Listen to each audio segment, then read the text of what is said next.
Hello दोस्तों, तो मैं आज बनाने वाला हूँ एक रस्सी और लकड़ी की मदद से धनुष। तो वीडियो के लास्ट तक बने रहना और चैनल पे नए हो तो चैनल को सब्सक्राइब एंड वीडियो को लाइक जरूर से कर देना। तो चलो बिना देरी किए वीडियो को स्टार्ट करते हैं। तो हम सबसे पहले ले लेंगे एक रस्सी और इसको यहाँ पर बांध देंगे कस के, जो भी निकले ना।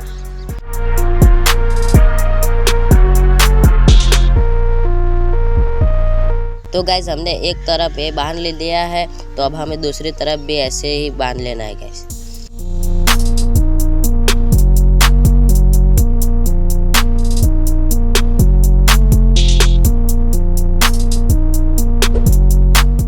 तो गाइज देख सकते हो, तो हमने दोनों तरफ बांध लिया है। अब हम इसका तीर बनाएंगे, देख सकते हो कैसे वर्किंग कर रहा है। तो गाइज हमें ले लेना है तीर बनाने के लिए एक लकड़ी का छोटा सा टुकड़ा, और इसको हमें आगे की तरफ से छीलना होगा।